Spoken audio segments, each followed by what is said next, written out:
This is one of those rare moments where two people who usually see eye to eye politically end up clashing over a major issue. Before we dive into the full story, comment where you're watching from, and don't forget to like and subscribe so you don't miss the next one. In this clip, Charlamagne Tha God argues that Democrats should stop fighting, accept the political reality, and move on, but Mehdi Hasan isn't having it. Instead, Hasan pushes back hard against the idea that Democrats should simply concede and give Donald Trump an easy win.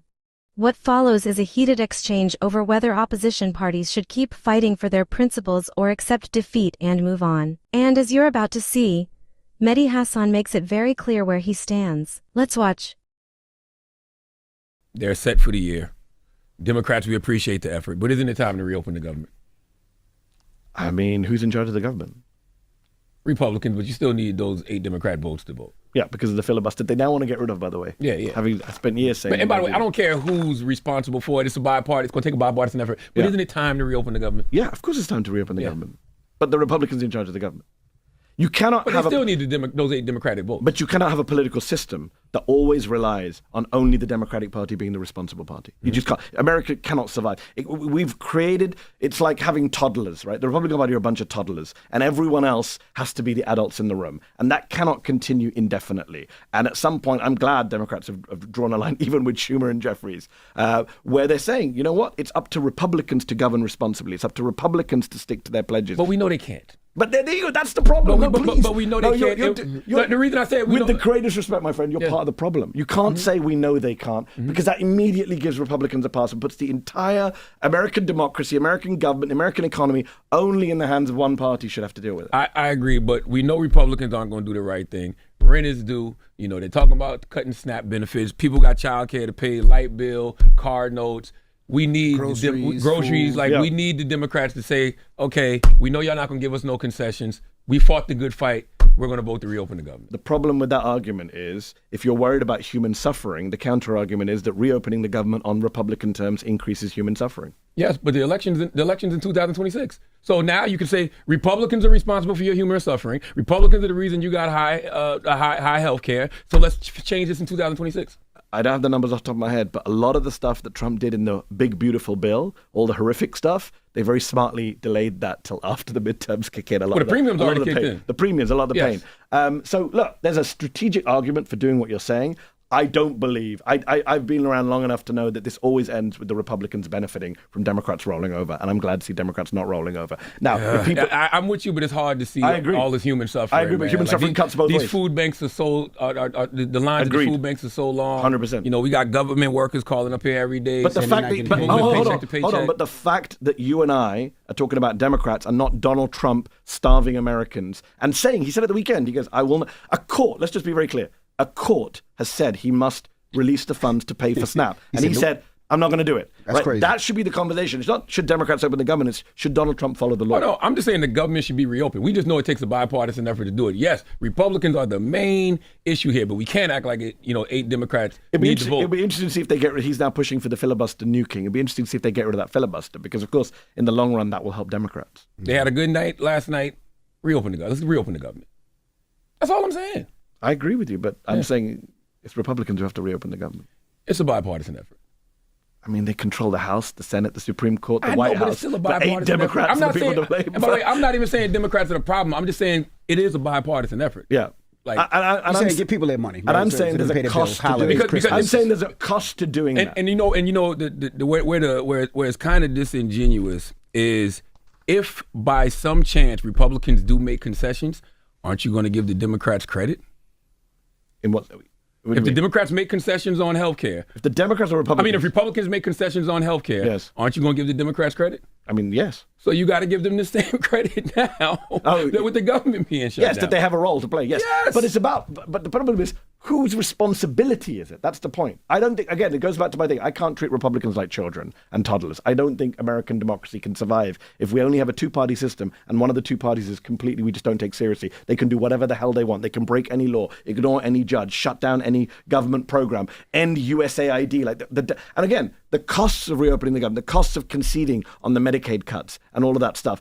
Your point is, well, next year they can point in the midterms. But what about the suffering on that front till the midterms? What about the people who are going to lose health care between now and the midterms? I agree with that, but man, that's one high bill to pay as opposed to not being able to pay your rent, not being able to pay your car note, not being able to pay your child care. Even if you have health care, now you still can't pay that because you're not making any money. I agree. It's a horrific situation. It's why I wish people had not re-elected Donald Trump. Yeah. But we are where we are. We got Donald Trump for another 3 years minimum, maybe longer, as you and I fear. And Democrats have to be the adults in the room. Because of that reason. They just have to, Mehdi. I know we don't want him to be. It shouldn't be like that, but it is. No, but it isn't. Because I think you can. We have to change the way we talk about politics, the way we organize, the way the media covers this stuff. Because the minute you do this, okay, let me just give you, let's say they open the government tomorrow. Let's say there's 8 Democrats, fill up, whatever. They come in, government open up. What precedent does that set? It just means that Republicans will keep doing this again and again, knowing you've got 3 more years of pain and suffering. Yes, but hopefully with the next, year, you can say, look at your health care benefits. Your health care benefits are high as hell. It's because of Republicans. 2026, y'all need to change this. So the Republican Party runs a completely opposite manual when they're in opposition. They do everything they can, obviously, to not make government work. They don't care if people are starving and can't pay their rent. But then they electorally benefit from that, right? They benefit from saying, the government didn't work. Things didn't get through. And Democrats, unfortunately, I think are going to have to use that playbook, as cynical and ruthless as it has to be. Jesus Christ. I don't see another alternative. You tell me what the alternative is. You're hoping that the government opens up and things go back to normal, whatever normal is, and then people blame the Republicans. I'm not sure I see it. Yeah, I would rather the government be open, people be getting paid, and we're having these arguments about healthcare and Republicans fucking shit up without, people having to miss paychecks. But if the government's opened up, this is a Democratic argument. I'm not a Democrat, but the Democratic Party argument is if the government's opened up, you're going to have huge costs in the healthcare world. Once again, that's one bill as opposed to people not getting no checks to pay lights, rent, daycare, like no money coming in. Yeah, is horrible. It's an effed up situation in this country. Yeah. We shouldn't. By the way, can I just point this out to people who are listening and watching? I'm from the UK. I'm an immigrant to the US.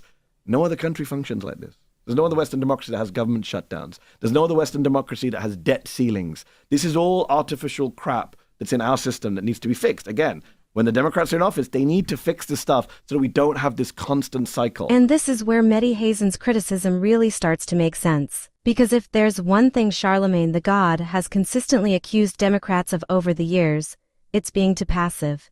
Time and time again, he's argued that they're always late to the fight, always reacting instead of leading, and always struggling to match the urgency of their political opponents. That's been one of his biggest complaints. So when Democrats finally decide to stand their ground and refuse to simply roll over, it raises an obvious question. Why criticize them now for doing exactly what you've been asking them to do? That's the contradiction at the heart of this debate. For years, many political commentators have demanded that Democrats stop playing defense and start fighting back. They've been told to be stronger, louder, and more willing to challenge Republican policies. But the moment they actually engage in a political battle and refuse to immediately compromise, some of those same voices suddenly start calling for them to back down. You can't really have it both ways. Either Democrats are too weak and need to fight harder, or they're justified in standing firm when they believe important issues are at stake. Criticizing them for never fighting and then criticizing them for fighting creates an argument that simply doesn't add up. And that's exactly why this exchange became so interesting. From the Democratic perspective, this isn't just about scoring political points. Supporters of their position argue that the policies being debated could have serious long-term consequences for millions of Americans, particularly when it comes to healthcare and government services. That's why they believe the fight is worth having in the first place. Now, whether you agree with that strategy or not is a completely different question. But what's difficult to deny is that Democrats are showing more willingness to push back than many critics have accused them of showing in the past. And that's why Mehdi Hasan challenged Charlamagne so directly. Because if you've spent years demanding action, demanding resistance, and demanding a stronger response from Democrats, it's fair to ask why that standard suddenly changes the moment they decide to take that advice. That contradiction sits at the center of this entire debate. And it's exactly what Mehdi Hasan was trying to expose.